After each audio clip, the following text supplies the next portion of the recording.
Assalamualaikum warahmatullahi wabarakatuh. Apa kabar teman-teman? Selamat berjumpa kembali di channel Hobiku Hokiku. Di video ini kita akan melihat secara lebih detail lagi tentang adjustment brush yang ada di develop modul Adobe Lightroom.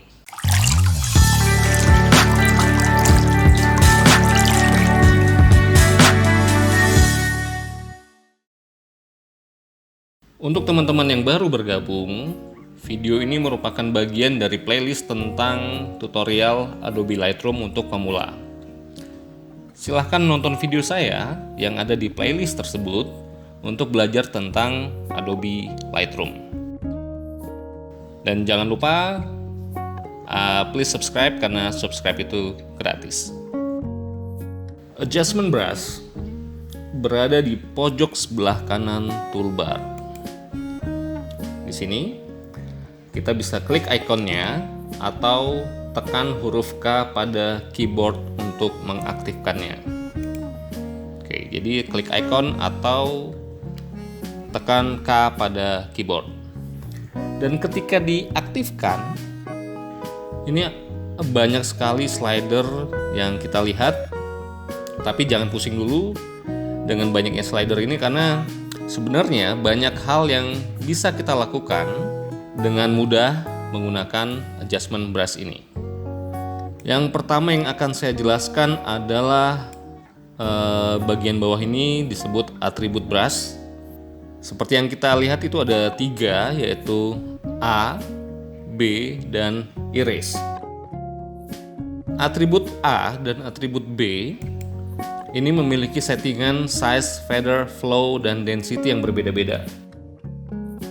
Hal ini bertujuan untuk memudahkan kita mengatur settingan secara cepat ketimbang kita atur settingannya setiap kali kita akan menggunakan brush.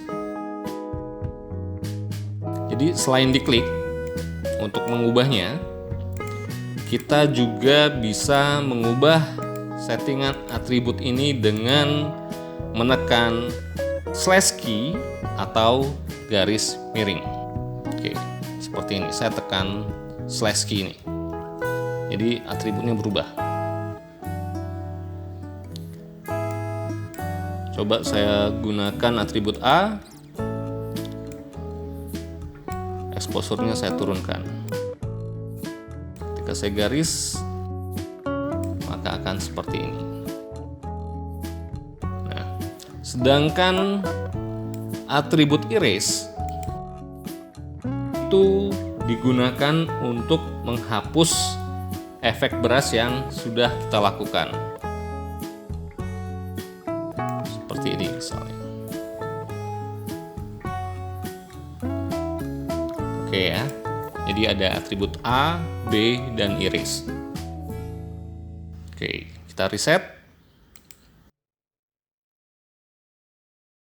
Untuk mengatur size, kita bisa geser slidernya ke kanan untuk memperbesar atau ke kiri untuk memperkecil. Atau kita juga bisa menggunakan bracket. Bracket tutup itu kita gunakan untuk memperbesar, bracket buka itu untuk memperkecil size brush. Atau kita juga bisa menggunakan scroll yang ada di mouse. Kalau kita scroll ke depan itu akan memperbesar, dan scroll ke belakang itu untuk memperkecil. Oke, itu tentang size. Kemudian feather. Oke, kita sudah mengaktifkan adjustment brush. Kalau kita tarik garis, maka garisnya itu akan solid, akan tegas, karena nilai feathernya ini minimal di titik 0. Tapi kalau kita tingkatkan nilai feathernya dengan menggeser slider ke kanan, akan ada 2 lingkaran. Area antara lingkaran dalam dan lingkaran luar itulah yang disebut dengan feather area. Dan kalau kita tarik garis, maka garisnya itu tidak akan solid, tetapi akan ada daerah yang ngeblur, yaitu daerah feather area tadi. Oke, kita reset lagi. Kemudian saya akan jelaskan tentang flow dan density. Flow dan density itu sebenarnya bekerja secara bersama-sama. Jika kita ubah nilai flow menjadi 50 misalnya, dan density-nya 100, kemudian kita tarik garis, maka akan terlihat bahwa warna hitam itu tidak sehitam jika flow-nya di angka 100. Jadi flow itu ibarat adalah aliran tinta. Jika nilai flow-nya itu hanya 50, itu berarti aliran tinta yang kita berikan ke beras itu hanya setengah, sehingga warnanya tidak terlalu gelap. Tetapi kalau kita lakukan beras secara berulang-ulang, nah seperti ini, maka warnanya pun akan semakin gelap. Kemudian kalau kita ubah sebaliknya, nilai flow-nya 100 dan nilai density-nya 50. Kita tarik garis, maka garisnya itu akan kelihatan abu-abu. Dan kita beras ulang, maka warnanya pun tidak akan menjadi semakin pekat. Jadi itu bedanya antara flow dan density. Jadi flow itu kumulatif, sedangkan density adalah limit atau batas. Kemudian saya akan menjelaskan tentang automask. Untuk menjelaskan automask, saya akan menggunakan gambar ini. Gambar ini merupakan gabungan antara monochrome bar dan colorgram. Yang automask lakukan adalah memberikan batasan efek brush. Oke, kita aktifkan dulu automasknya. Yang automask lakukan itu adalah memberikan batasan efek brush. Misalnya kalau saya tarik garis di sini, maka area yang kita beras itu tidak akan menyeberang ke area yang lebih terang. Tapi kalau tanda plusnya itu kita pindah ke kiri, maka efek berasnya juga akan pindah ke kiri. Jadi automask itu adalah pembatas. Yang perlu kita perhatikan adalah di mana kita meletakkan tanda plus atau positifnya yang ada di lingkaran tadi. Kemudian di bagian atribut ini juga ada range mask. Tetapi mohon maaf, dalam video kali ini tidak saya jelaskan karena secara pribadi saya tidak pernah menggunakan range mask dalam proses editing saya. Oke, kemudian saya akan mulai mencontohkan penggunaan brush dengan menggunakan foto burung ini. Jadi saya akan menggunakan atribut A. Saya atur settingannya. Oke, seperti ini. Kemudian saya scroll ke atas, saya pastikan nilai slider itu berada di titik 0. Kita bisa menetralkannya dengan cara double klik di tiap slider seperti itu. Atau misalnya untuk lebih cepat, misalnya kita ubah seperti ini setiap slidernya. Untuk lebih cepatnya kita bisa double klik effect. Oke, berubah ya secara cepat. Pertama saya akan klik tanda scroll di samping custom. Nah, di sini banyak pilihan dari temperature sampai ke default preset. Tapi kali ini saya akan mencontohkan penggunaan iris enhance. Jadi saya klik dan di sini juga akan berubah menjadi iris enhance. Kemudian bisa kalian lihat bahwa nilai slider exposure itu naik menjadi 0,35 dan clarity menjadi 10. Jadi secara otomatis sebenarnya Lightroom itu sudah menyediakan preset untuk memudahkan kita. Nah, sama dengan penggunaan spot removal, kalau kita ingin mengedit, sebaiknya kita melakukan zoom in terhadap foto yang akan kita edit. Jadi kita tekan shift, dan kalau kita ingin menggeser gambar, maka kita bisa tekan spasi lalu drag mouse. Jadi yang akan kita lakukan adalah mempertajam mata dengan menggunakan preset Iris Enhance.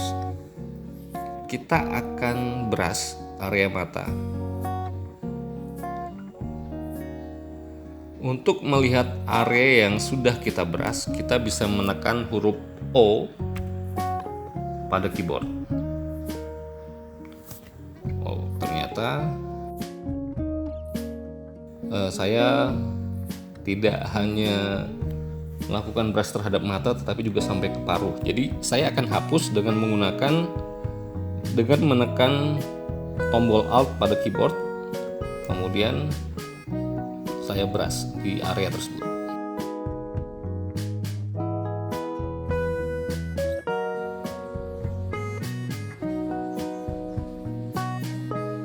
Oke, kira-kira seperti itu. Kita brush lagi matanya.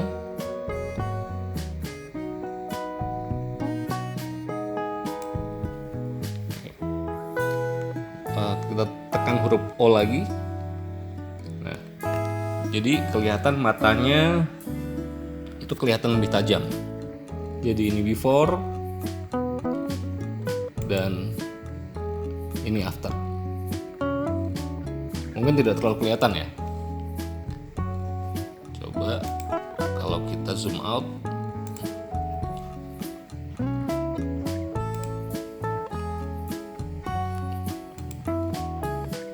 Before dan itu after. Fokus ke matanya. Before, after. Nah, mungkin perbedaannya tidak terlalu kelihatan, tetapi kita bisa atur lagi dengan menyeting slider clarity atau exposure-nya. Coba teman-teman coba sendiri. Kemudian saya akan semakin memblurkan background, sekaligus saya akan coba kurangi exposure-nya. Jadi klik new, kemudian untuk menetralkan slidernya double klik effect, kemudian exposure-nya akan saya kurangi sedikit demi sedikit, clarity-nya saya kurangin,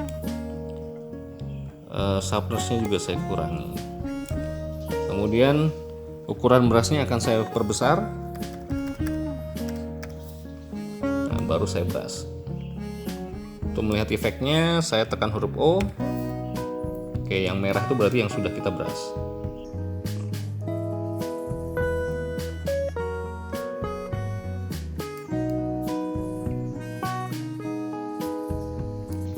Oke, kita tekan huruf O lagi. Oke. Supaya lebih kelihatan, exposure-nya akan saya coba turunkan lagi. Oke, kira-kira seperti itu. Oke. Kemudian saya akan meningkatkan clarity pada bulu-bulunya. Jadi saya klik new. Efeknya dua kali, double klik. Brush-nya akan saya kecilkan. Oke, segini. Kemudian kontras saya naikkan sedikit, tekstur saya naikkan, clarity saya naikkan, sharpness juga saya naikkan. Kemudian kita brush area bulunya. Tekan O. Oke.